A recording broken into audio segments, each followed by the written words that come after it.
So I hope you have a wonderful seat and your favorite cuppa. I have my cup of tea here and I have a lovely seat, my favorite writing desk and a seat by the window. And I'm all set for this first conversation of the day, which is going to take a look at a hard look, a deeper look at Indian CSR. So the session is titled Indian CSR 2.0. The context is something like this, and Meena and Shantheri and I were just chatting about this a couple of minutes back. CSR for some has been, institutionalized charity. For most people think of it that way. You have a wad of cash with you. Where do I put it? To many others, or possibly as part of what I said earlier, it's also a tick box item, So, hey, March 31st coming up, business year going to end. So where do I allocate this cash? Therein lies the problem. Therein lies a tragedy. As Meena is going to tell us today, CSR is much more than this. It needs strategic alignment with business. There are a whole host of ethical, environmental, and social questions to be raised in connection with CSR. And that is what we're going to hear in this session. And to moderate this session with Meena Raghunathan, I invite the charming and talented Shantheri Mallaya. Hi, Shantheri. Hi, Ganesh. Welcome, and welcome with your 1,000-watt smile. And thank you so much for joining us at the fest today. My pleasure, Ganesh. Okay. Before I hand over the thing to you, I'm going to say a few words, or maybe many words. So it looks like I have to say a lot about you because there is a lot to be said about you. Shantheri is editor ETCIO. She's an editor and journalist with 17 years of experience in B2B journalism, or predominantly in B2B journalism. She's worked for reputed B2B technology media houses such as Triveni Tech Plus Media, and IDG Media. Her roles have spanned event content anchor, content producer, she's a podcaster too, panel moderator, speaker, and tech observer. So she's a researcher who enjoys conversations with tech communities. And in addition to all this, and God knows where she finds the time, she runs a non-profit called Chirantana, which works with people with special needs. So again, welcome, Shantheri, and please take this forward. Thank you so much, Ganesh. Thanks a ton. The introduction was like totally fantastic. So thank you and welcome to everyone who's joined on to the Bengaluru BizLit Festival. And it's my honor to be here and to be kicking off today's edition. We have a very interesting theme, which is aligned to today's content think tank. And it's my pleasure to be introducing our guest for this session, Meena Raghunathan. Welcome, Meena. Thank you so much for joining us here. And, pleasure and privilege, Shantheri.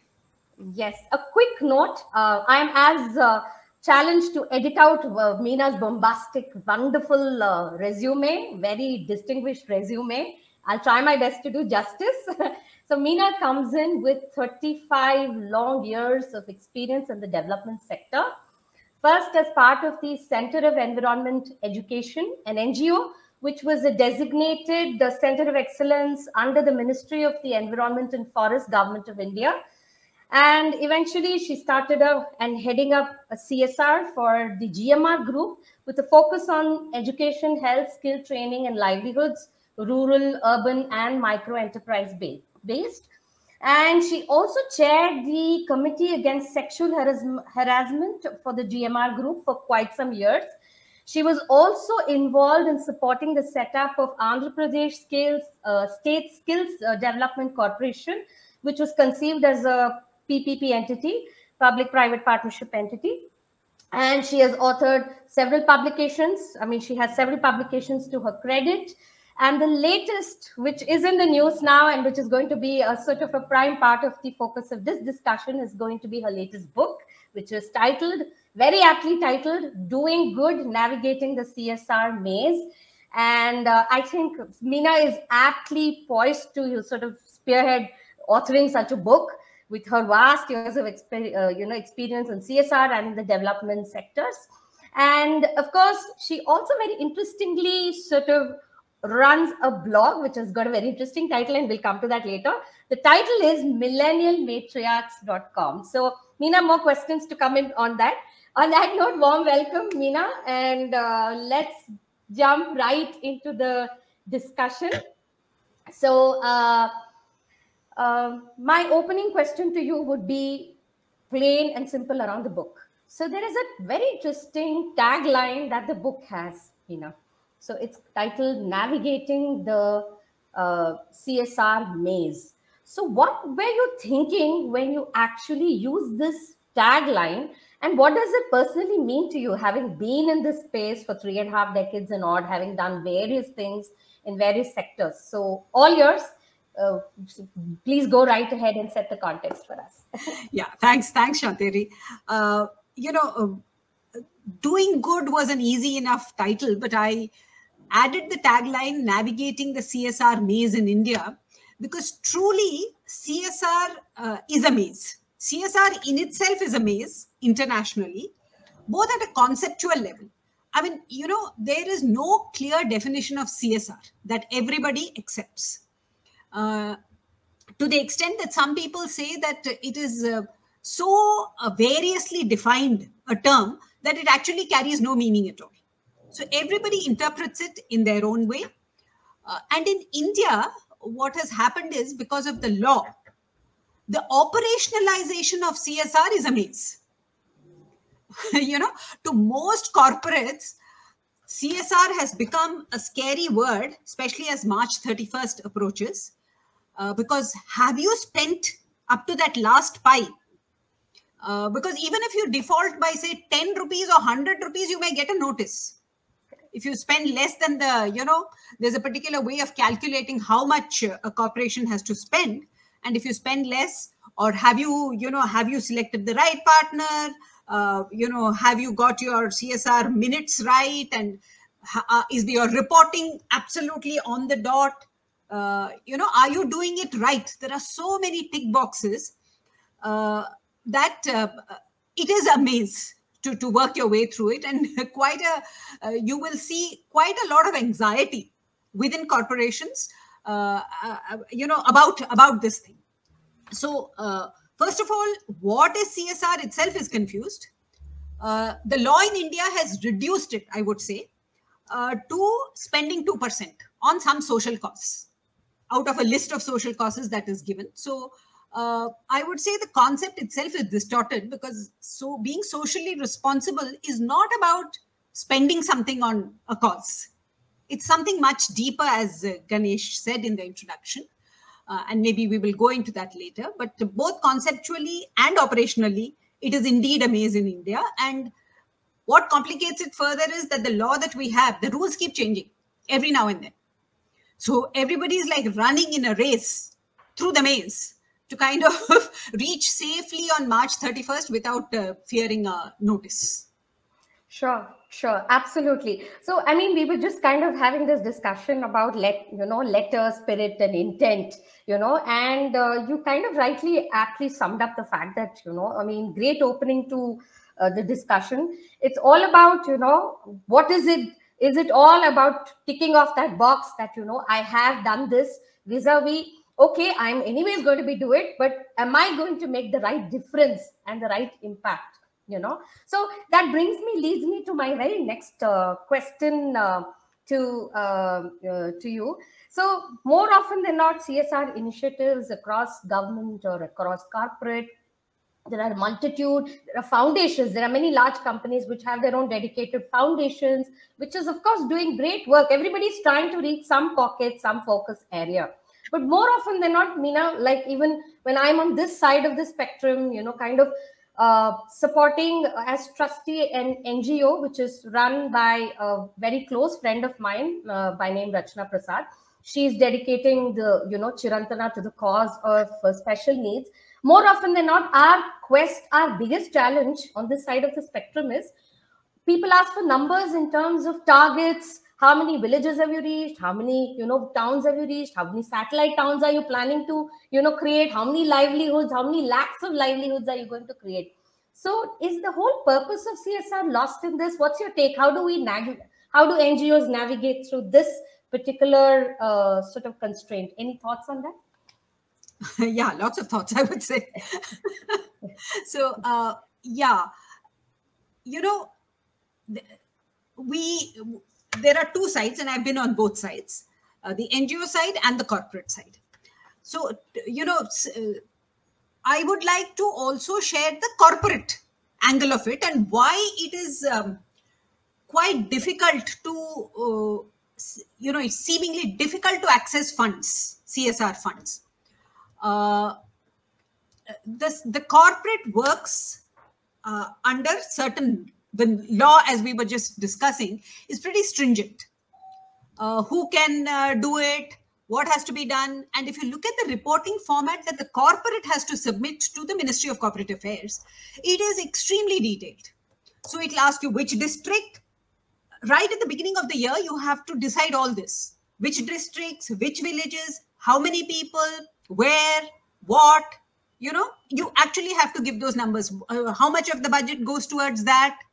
And if you have 10 activities, you have to, you know, you have to say for each of those activities what they are, and then show what is your administrative cost, this, that. So there's a lot of reporting requirement on the corporate.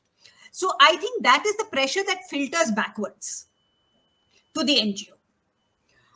Then there are, you know, the people making the decision within the corporate. They are the CSR committee and the board. You know, this decision-making process on CSR, you know, we need to understand. Very often, an NGO will go and give it to the foundation person or the CSR in charge, and then start calling up the third day. What happened? What happened? What happened?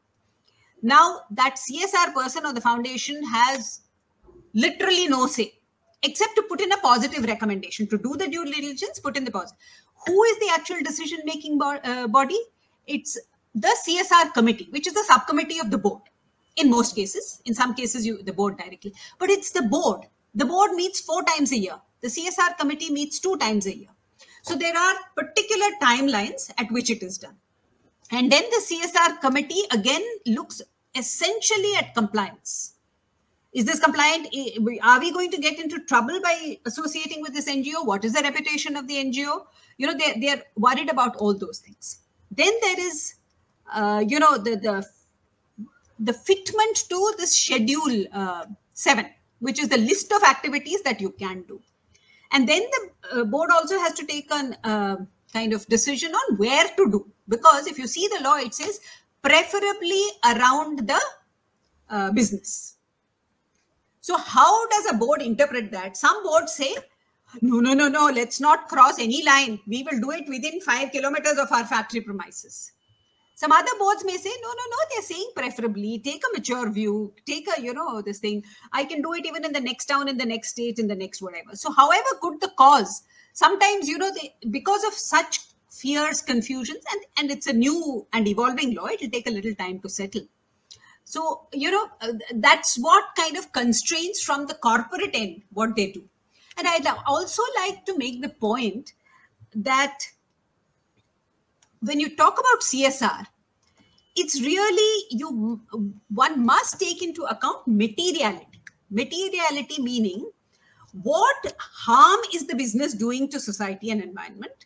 And, you know, the CSR must in some way be linked to that, right? So I can devote some of my funds, or some kind of companies, like IT companies typically do not have this kind of issue as far as supporting social causes. But if you went into, say, a power plant, which is taken land from the local communities, which has, you know, which is perceived to be polluting.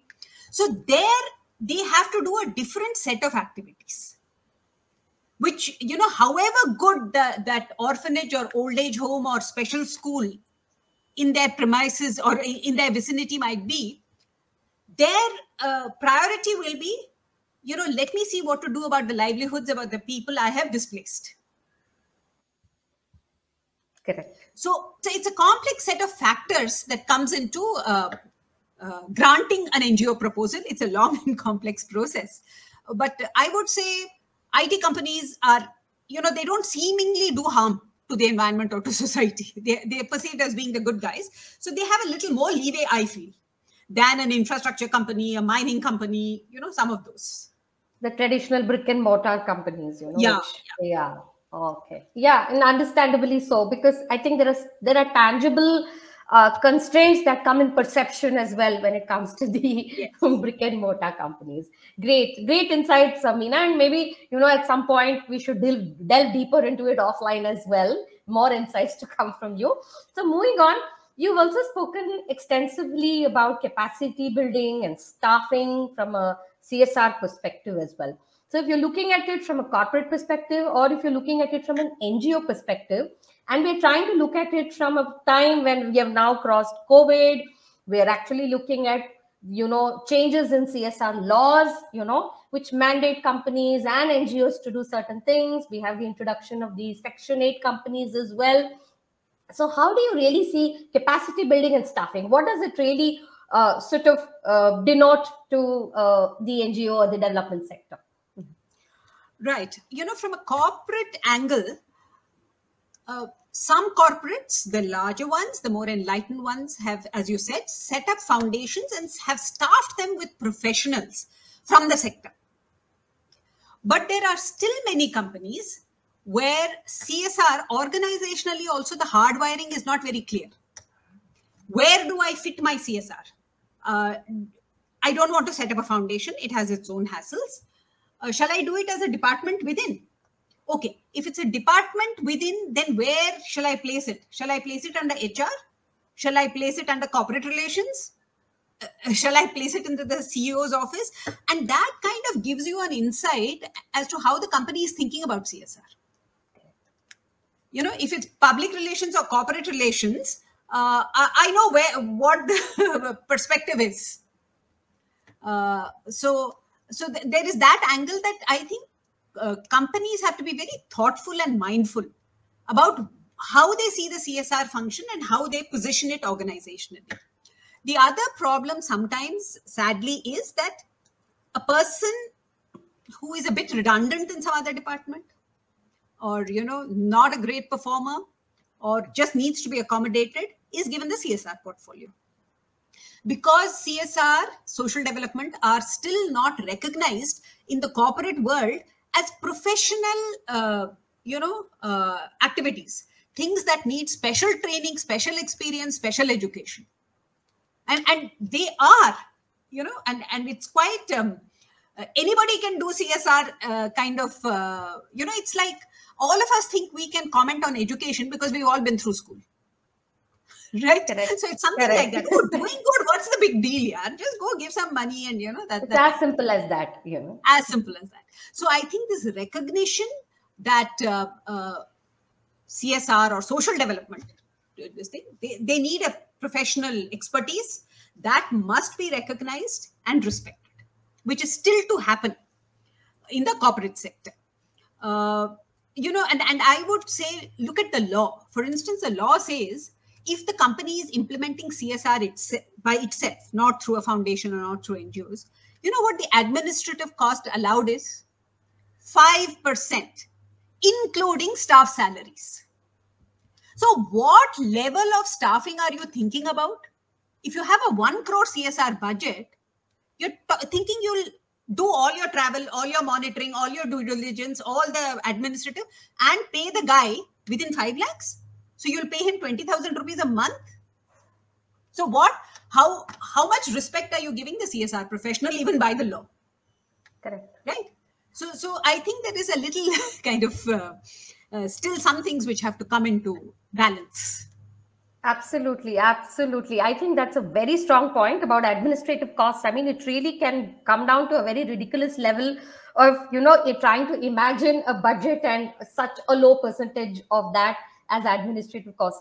I think CSR professionals deserve far more respect than what they are currently being accorded. Great point, Meena. I think great. I can see a question coming your way. You had spoken about the traditional infrastructure companies, the capital intensive companies actually, sort of trying to do some bit of damage control, and, trying to sort of salvage some bit of the damage that they might be doing to the environment by sort of offsetting it in the course of their business. But doesn't this damage also turn out to be counterproductive for the businesses themselves, for the companies themselves? So why is it that the CSR is not really aligned accordingly, to their operations in a manner that it coexists and just doesn't become a damage control process? So this is a question that's come your way. If you could throw some light. Yeah. Actually, I would say that on the one hand, CSR cannot solve the problem. The company has to, in spirit and letter, comply with all the other laws, the environmental law, the R&R, the, whatever other laws you have to comply with. That itself takes you. Then preferably the CSR should be aligned, which is the icing on the cake. It's not the basic issue. The basic issue has to be that you have to do it right. So you go into the ESG concept where you say my core business decision making must take into account the interests of all stakeholders, society, community, environment, whatever. And then CSR can be the icing on the cake. And I do think to a certain extent, infrastructure companies are well aware of this and they are quite aligned. That's why I said they will not support something which is an old age home, in the next district. They will try to deploy their funds around their plant. They will try to address the issues which seem to bother the communities the most. So they do try to align it in that way. But for this, the perfect alignment, again, I think it goes back to the organizational question and the importance of CSR. CSR is hanging on the fringe of the organization, okay? Periphery. Is the CSR head at the plant level included in your all your business deliberations and discussions to ask him or her, how can CSR mesh? Today it is not happening. Hanging somewhere, just tell him, whatever, because it's not seen as core business. So it comes back to the second question that social concerns as part of the whole ESG spectrum have to be in the main line of business. It's not like a side activity.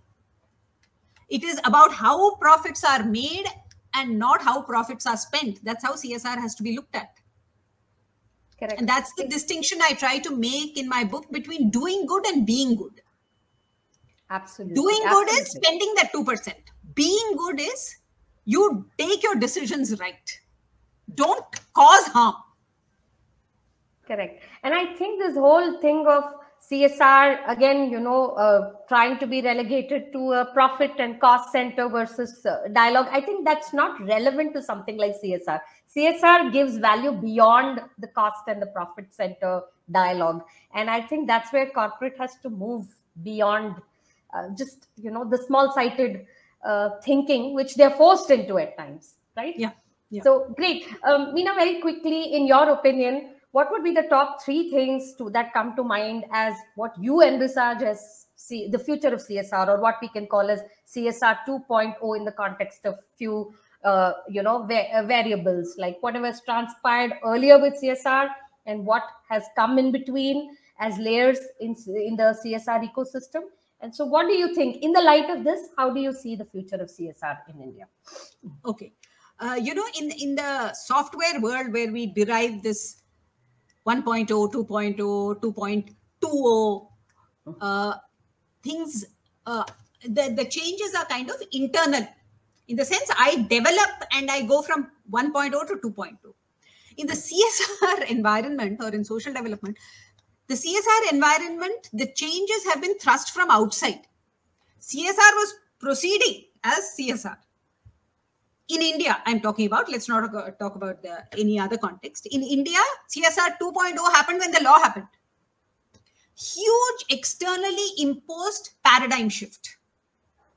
From something that businesses felt, yes, it is a good thing to do, let me do the best I can, etc., to a regime where I will tell you what to do, how to do, where to do, when to do, how much to do.